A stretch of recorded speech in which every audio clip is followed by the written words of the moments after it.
Ready? I am. Okay, here we go. The broadcast is now starting. All attendees are in listen-only mode. Good morning, everybody, and welcome to the next in our series of SustainIt bite-sized breakfast briefings, CSR and storytelling. Today we're going to be talking about how data enables effective communication, as well as how to talk about data sets to ensure that the core message isn't lost in the numbers. And talking today will be my colleague Joe Jones, who is hopefully on the line. Hello, yes I am. He is wonderful. This is Joe. Before we start, I've just got a bit of housekeeping to go through. There'll be time for questions at the end, so if you do have any questions, please use the chat dialogue, and we'll hopefully have some time to cover those all at the end. We're aiming to finish by 10 o'clock. We're also recording the webinar, and we'll make it available to you on our YouTube channel later today. Okay, so Joe, over to you to start. Well, thank you very much. So, very quickly, I think, as we start, we'll talk a little bit, first of all, about SustainIt. And me, which is probably my favorite subject. So, my name is Joe Jones. I am the Principal Sustainability Consultant here at SustainIt. I've been with the company now for way too long. SustainIt as a company, we are in our 10th year this year. And obviously we're very proud of what we've done. We think we've had an awful lot of fun along the way. We are a sustainability data consultancy. That's how we describe ourselves. So we work with our clients to help them understand how good sustainability or CSR or EHS or however else you want to abbreviate it, data can drive forward the sustainability agenda. Now for some of our clients that's about materiality analysis and it's about understanding ambition. For others, and it tends to be the case with some of the bigger ones, it's a much more complex story and it's about not just understanding what they want to talk about, but how to get access to that data. And that can be about engagement with stakeholders, it can be about process management, and it can be about software. We can help with all of those things. Today we're going to be talking about, I think, the thing that I enjoy talking about the most, which is how data enables the storytelling. And it's the kind of thing that I stand up and wave my arms around about when I get talking about it, because I think it's one of the big reasons to why data is there. So what are we going to cover today? So I wanted to keep the subjects reasonably broad, and I think it's always worth reinforcing. This is a bite-sized briefing. I've got 20 minutes-ish to talk to you, so there's not a lot of depth there. We cover the subject at quite a high level because that's how I think our time is best used on these calls. Obviously, if there is anything that we talk about today that you want more information about, that you want more detail about, we are completely happy to talk more about it. So there we go. So we're going to talk about storytelling in a corporate world. We're going to talk about beginnings, middles, and ends, as all good stories have to have. We're going to talk about how you get the language right. I'm going to talk about how data helps your story. And then at the end, hopefully, I'll give you 3 things to think about and go away and look at how you can apply those to how you talk about sustainability and CSR. So there is no doubt that we now live in a big data age. We live in a world now where data absolutely dominates our lives. And from the moment we get up, which is done with a clever smartphone app that tracks your movement, through your commute to work where you get traffic alerts, so you get to watch your train not be on time. In our working day, in our homes, and even our relationships with our family, we generate and use a huge amount of data. And if we can take the time to understand and to use it, then we can change an awful lot about how we live our lives. Now, the same is absolutely true within the great big umbrella of sustainability. With multi-tiered supply chains, with complex manufacturing processes, with smart fleets and environmental monitoring systems, everything generates data. And all of that can form a part of your sustainability narrative. But the great challenge is finding a way to take that data and to use it to move your story forwards. I think one of the most important things to understand when it comes to storytelling is that numbers don't have to be numbers. And I know that sounds a bit trite, but it's worth considering. If you're reporting in millions of man-hours or billions of tons, then does that really help you get your message across? sometimes it's much better to find a different way to talk about those numbers and talk about it in a way that creates a connection. I think taking huge numbers and finding new ways to express them can create a real point of engagement with your audience. So instead of your numbers being a part of an endless parade of megatons of this and billions of that, you can express your data in a way that grabs attention and makes some of these huge numbers relevant to your audience's life experience. Then it changes how they view them. I mean, this for me is one of my favorite examples of maths having lovely coincidences. 7 million man hours, which effectively means 1 million man days. So if you're reporting anything in man hours or in man days, you can report in Empire State Buildings if you want. And it's a metric that makes sense to people. We'll see some more of these as we go, I'm sure. So I want to briefly talk about just what storytelling is, at least in terms of in the corporate world, in terms of the corporate sense of what storytelling is. I think with so many people now talking about sustainability success and achievement, then CSR activity is starting to become a little like a lot of other corporate comms, and the individual messages are being lost in the cloud of very, very similar statements. If everyone is saying the same things in the same way, then how does your progress stand out against the background? Effective storytelling is a way to address that by making sure you talk about a broader narrative than just short-term objectives or numerical achievements. Storytelling connects what you want to talk about to your business and makes the two things intertwined. I think when everyone is saying the same thing, or to be fair, very similar things, then it's going to be hard for stakeholders to be invested in your particular message. If you can talk about how your achievements are part of a broader mission, then it takes sustainability discussion away from presentation of numbers and moves it to a broader story, I think, with a broader appeal. But corporate storytelling doesn't have to begin with the very beginning. It doesn't have to begin with we were formed in 1827 or since our inception. The inspiration and the history of your company can be a part of your narrative. There's no denying that. But the most important part of effective storytelling is about looking forward, not about looking backwards. So if storytelling is about an ongoing discussion, what should you be talking about? And I don't want to delve too deeply into what comprises a good story, either in terms of corporate storytelling or in terms of a broader look at storytelling. But we can all agree it has to have a beginning, a middle, and an end.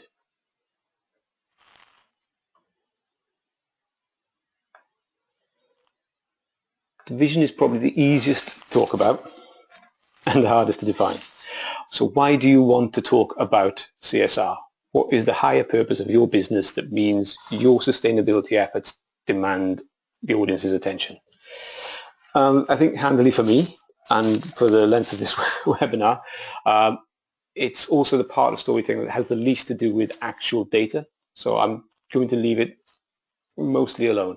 I think vision is very important, but the vision is the bit that comes before the data, so we're not going to cover it too much depth. So the next one is the mission. It's where data starts to really play a part, and where you need to be able to connect your higher purpose with specific objectives. Your CSR objectives should be the strands that connect your mission to your vision. If you can't explain how your targets move you towards achieving the vision, then there's a good chance they're not actually part of the mission. And that can obviously be the case with some targets and some objectives, but when it comes to how you tell a story, you should seek to connect vision and mission together. And then lastly, I want to talk about progress. How's it going? I mean, if I was going to ask you to take just one thing away from the webinar, it's this. Storytelling is not about presenting information with the most positive spin possible. It is about talking about your progress towards achieving your vision. And sometimes that does mean you have to talk about what doesn't go to plan. I want to give you an example of this, which is The Empire Strikes Back.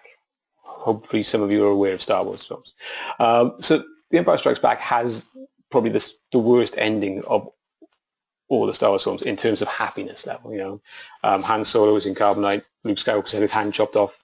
They're in a pretty rough place, but it's the best Star Wars film because throughout that film you become invested in the vision, you know, the journey. Become a Jedi Knight, defeat the dark side. That's the vision, and you understand and care about the progress towards that vision. The fact that they're not making great steps towards it doesn't really affect how good the film is. There we go. Star Wars and sustainability. It is a lecture topic for another time. It's important to remember that for a lot of sustainability communication, your audience isn't a typical corporate audience.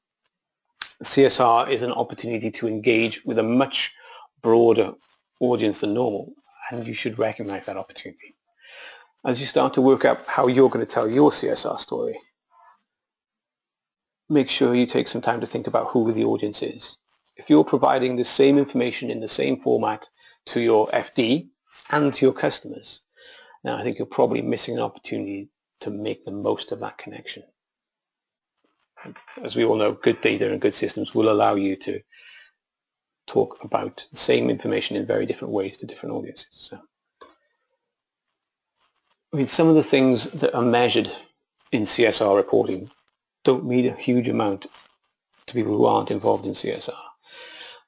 Now, what exactly a ton of carbon is still, for a lot of people, not a solid thing. It's still a bit of a mystery. And so finding ways to effectively present that data that matches your audience's understanding makes a huge shift in how information is absorbed and how invested in that information they are. And I want to be really clear, this isn't about talking up to people or talking down to people. It's about finding the right level to make instant connections. Yeah. So this is getting the language right. So how do you effectively talk about it? You already know you're going to be using data to talk about your vision, your mission, and the progress you make. But what kind of message do you need to use? Remember that a story that has nothing but endless good news in it isn't much of a story. Even children's books have bad guys and have peril and have ups and downs. The same has to be true about CSR storytelling. You don't have to make these villains up. You know, you will have problems along the way. You have to be able to then talk about those challenges, talk about how you're facing them, and talk about how you're going to move forward or around them. You know, I guess talk about black hats and white hats, and make sure it's clear that you're wearing a white hat. Good villains mean you can be better heroes. Something I'm sure you get told in storytelling workshops.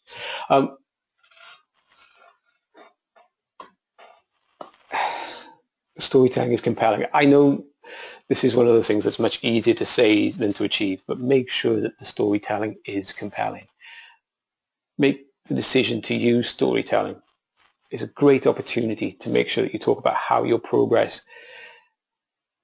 is moving forward, and it becomes an emotionally involving experience if you do it well. Try and make the most of that opportunity. If you're going to do storytelling, if you're going to talk to these people in a way that is very, very engaging, that talks about breadth and about depth rather than just presenting numbers, do it as much as you can. Really invest in it. And again, I think this goes back to the point I was making with the other slides. Avoid relentless positive spin. Talk about real situations, about real challenges, and about real progress. But don't try and smooth out or ignore the bumps that you found in the road. Actually talk about them. If you can acknowledge that the sustainability journey isn't smooth sailing, and that it did take effort and it did take work and there was sweat involved, then it's instantly a more engaging story for that. So when you do hit problems, and don't hide from them, talk about them. So how do thousands of rows of data held in whatever system or shared folder or spreadsheet that you have help you talk about your CSR vision? As so is often is the case when we talk about big data, I think everyone talks about big data these days, the major component is understanding that data. When you have an effective data management system in place, then you can look at data beyond the overall corporate target, and you can start to use that to drive your narrative. So you can talk about individual achievements, you can talk about specific challenges, and you can talk about how those heroes and villains within the data connect to the overall corporate target and connect to your CSR vision. And it's that, again, it's that strand between the vision, the objectives, and the progress that tells your story. I think it's also worth recognizing that where you lay out your CSR boundaries 2 years ago might have very little relationship to where CSR boundaries are today. As what you consider to be a part of your CSR mission expands, talk about how that changes what you have to achieve. And make sure you talk about how the data you get affects the mission. Because you've got that understanding of your data, because you've got so much data, it means you can make better decisions based on that information. And you should make sure you take the opportunity to talk about those decisions. And always make sure that you're telling the story. I think I was talking to a friend of mine who actually writes books for a living, and he says you have to feed the story. And I think the same is very much true with sustainability as well. Data fatigue is absolutely an issue. And as more and more data is available, more and more often the temptation can be to just bombard the audience with information. You can just throw out metric after metric after metric. Don't. Remember your vision. Remember that the story you tell has to progress that vision, and make sure that the data you present does exactly that.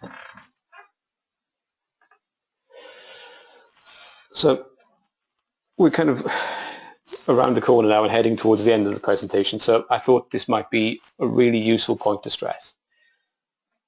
Effective storytelling can do a lot of things. It gives you an opportunity to talk about why CSR is important to you instead of just talking about numbers. It gives an opportunity to talk about an emotional connection, and it allows you to build that connection with your audience. And instead of just broadcasting out information, instead of just throwing out numbers, it allows you to have a connection there. And it creates an opportunity to openly discuss how hard it is to make progress against your targets, instead of making everything just about positive steps. But yes, this was done, this was done, this was done. It actually gets you to talk about how everything went and what happened. But I think most useful of all, it allows you to tell everyone where you want to get to. It allows companies to stand up and say, this is our CSR vision, this is where we want to be, and this is how we're going to get there, and we're going to tell you about how we do along the way. And I think it's that's the most important part of effective CSR storytelling. It gives people an idea that this is a journey, this is movement through a path towards a final objective. And whilst we're setting out targets along the way, and we're going to tell you how we do against those, the end goal has got a few bends in the road up ahead first. So let's see how we do. I think finding new ways to talk about data through storytelling also allows an interesting juxtapositioning to take place. So when it comes to environmental or social impact, then numbers, as we said right at the start with the Empire State Building stuff, numbers only tell a small part of the story. If you can talk about those numbers in a wider context, it gives voice to the impact of the changes you are making or you seek to make. By presenting your efforts alongside these kind of comparisons, then you can create living illustrations of the change that your commitment to sustainability is able to create. And this is the last of these little images that we've done. And I mean, we've chosen quite big picture examples: Empire State Building, the Amazon, and the carbon footprint of the average American. They're all big numbers. But you can communicate smaller numbers in exactly this way too. Find ways to talk about your data that aren't just about corporate targets. Talk about it so that it makes it clear that this is the scale of what we're working with, and it is significant. talk about it in the way that we have made these small changes, but together we all make that small change, and this is the difference it makes, and it's significant. Data can allow you to drive the agenda forward in that way, and it can allow you to present the information in a way that instantly connects and makes sense to your audience, and I think that's a great thing to be able to do. So 3 big ideas. I did promise you at the start I would have 3 things for you guys to take away and think about, and hopefully they will make at least a little bit of sense. So what are the 3 things? Define your narrative. If you don't know why you're doing sustainability, then you're of course going to struggle with how you're going to articulate how the data connects to that vision. It is absolutely worth taking the time to be very, very clear about what your CSR vision is, what the mission is, and how you are progressing. Now, progress will be a constant thing. The mission will change as you go, but the vision should be, this is the end goal. This is where we want to get to. Understand your data. Now, we talked a bit about the power of dedicated software or about clever systems to allow you to gain access to good data. But it is important to remember that making sure you have the information available is vital. If you've got the data that you need, then you'll be able to talk about how the small numbers within that data adds up to progress towards the big values, how small that numbers feed your vision, okay, feed your story. And make sure you deliver the conversation. If you're going to spend the time having a vision, if you're going to spend the time collecting the data, then make sure you use the 2 to connect with your audience. Corporate objectives are always vital. I completely understand that. But make sure you talk about how real outcomes are a part of that, and explain the difference that your changes make. Don't just say, and I'm sure we've all seen it, we've reduced our carbon footprint by this, or we've reduced our waste by this. Talk about how that affects the communities you operate in and your employees, as well as the corporate target. Explain the difference that your changes make. And then the last one, obviously, is even easier. Use that data that you have about these objectives, that you have about these targets, that you have about this information. Use the data to be clear about what you're trying to achieve. Connect small data to the big vision. And that's really how storytelling is supposed to work. Okay, so I am done. I am miraculously only a little bit over time, which is always a good sign. Well done, Joe. So we now have some time for questions. So if you do have any. Okay, I'm just looking to see if we've got any questions coming up in the question box.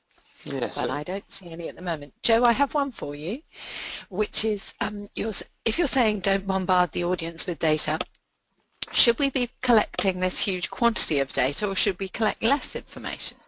Okay, it's always nice when the first question is easy. Yes, you should. I can leave it at that, but I'm not going to. The thing is, and I think anyone who's gone through something like the GRI assessments or the CDP or SASB or any of that kind of stuff knows that the amount of information you have to be able to answer just 1 or 2 of those questions is significant. So I guess I would use the metaphor of try and be like it's very much like a swan. You should see, at the very top level above the water, you should see the key points that are very engaging, that are very, I guess, pretty to look at if you like swans, that absolutely make sense and create points of connection. But underneath the water, there should be a huge amount of data feeding that. There should be significant information within each of those data sets feeding that piece of information. Does that make sense? Okay. Data should be like swans. Thank you, Joe. Is kind of what I'm trying to say. Okay. I've got one more for you. This is from Ruth, who's posted the question. This sounds easy, she says. So why do you think so many businesses are not doing it well? I think, Ruth, if more people listen to me, the world would be a much nicer place. Sorry, I can't help but be trite sometimes. I think you're right. It is one of those things that sounds easy. And, I mean, I blasted past, oh yeah, have a vision and make sure your communications are engaging, as if, and they're two of the hardest things to get right. It is definitely about making sure that you're not just feeding it a data bin in the corner. It's about understanding the connection between where you want to get to and those individual bits of data and the stories, and not just the big overall story, but the small ones. I mean, things like when we come across, and see, as a consultant, you spend your time bouncing between different clients and having different conversations about their engagement. But when you find, the guys in the factory who built a rooftop garden so that everyone gets to take home some fruit at the end of the day, or you find, the company where they've given all their drivers credit cards and said, look, just buy something from a charity shop when you're there. When you come back, we'll put it into a pot and it'll all go. Small stories as a part of the big vision are very important. But yeah, it is hard, and that's possibly why businesses aren't doing it well. It's because it's difficult to do. There we go. Okay, Joe, I can see we've got some more questions for you. Yes. We've got one which is, I don't know, I'm conscious we've only got 4 minutes left, so I'm going to ask you to answer them quickly. Okay. How would you report differently to the board compared to staff, apart from costs? That was from Kirsten. I think for me, there's quickly. Okay. There is no requirement for you to use standard metrics for reporting ever. We actually did some work in the run-up to the Olympics with one of our clients, and they were an Olympic sponsor, and they wanted to talk about sustainability for their staff, and so we completely threw out the rulebook. We worked out carbon based on cups of tea and hours of Xbox played. We worked out, we worked out some metrics based on volunteerism, which we worked out using queue lengths, so easier to do. The fact is, you can completely throw out the rulebook, and you can talk about sustainability and CSR in ways that are completely different to what you'd put in front of an FD or a CEO. I mean, it'd be great to show them as well, but you can throw out the rulebook, and then you can find ways to really make the data come to life. It's the same as the balloons, and I was talking to Nicola about this yesterday. The number of people who understand what a ton of carbon is relatively small. So find ways to instantly connect that metric with something that people understand. And yeah, there we go. That was my shortest answer. Okay, thank you. That was short by your standards, Joe. We've got quite a few more. I'm just reading through them to see if we've got some sort of joining up to do. Communications and marketing. One question about should CSR professionals go on communications courses, which I think is a yes. Personally, I think they should. Yeah, I agree. What do you think, Joe? I do, and I think there's an awful lot of sustainability professionals who either have come from comms or are actually part of a comms team. So yes, I think it's useful. I saw actually Perminder asked 2 questions, so I'm going to kind of bring that in, which is communications and marketing quite different from storytelling? I would say they're different branches of the same tree, or different mushrooms of the same giant underground fungus. They both try and achieve similar things, but they do it in different ways. There we go. Okay. Thank you for that. One last one. I think probably we might have missed one out on the way, but is authentic storytelling. How do you ensure it's authentic? Maybe we could cover that off in the minute we have left. In the 1 minute. Yeah, Sean, sorry, you've got kind of the shortest answer. The nice thing, I'm just reading the second half of the question, which is, yes, the data does provide the credibility. I think, people naturally can sense when a story isn't honest. And I think similar can very much be true of sustainability data. If you're saying, oh, we're setting out to be the bestest company ever, those kind of big objectives, and there are obviously some notable companies out there who've gone with those as their CSR visions, but the storytelling has to then feed that vision. The progress towards it has to move in the right direction, and yeah, the data is the bit that provides that. If you say, we're going to have a net positive impact by year, whatever it is, then the mission, the objectives have to back that up, and the progress has to talk about backing it up. I've obviously said it's great to be able to talk about problems you have, but if you have to set out a vision that is a significant stretch, shall we say, and then your first 3 progress reports are all, oh, we got nowhere near, we're not making any progress, then it becomes quite obvious that it's not an authentic story, and it's just you set a big target and you're not actually following through. It is the data and the progress that provides that credibility. There we go. Ticked over to 10:01, Nicola. Well done, Joe. Thank you very much for answering all those questions at the end there, and thank you to everybody for listening. Yeah. I just wanted to follow up to say we've recorded this webinar and we'll make it available to you on your YouTube channel later, our YouTube channel later today. So that's goodbye from me, and Joe, over to you for yours. No, that's, I think, everything from me. As Nicola said, we're going to be putting this on YouTube. It's actually now been just over a year that we've been doing these bite-sized briefings, these half an hours on certain subjects, and usually we're pretty good, so 10:01 isn't too bad.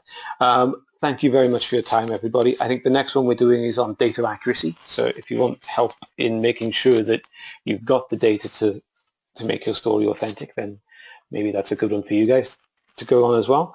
Apart from that, have a great day, have a great August, and we'll be back in September. Thank you very much, everyone. Thanks, goodbye. Bye-bye.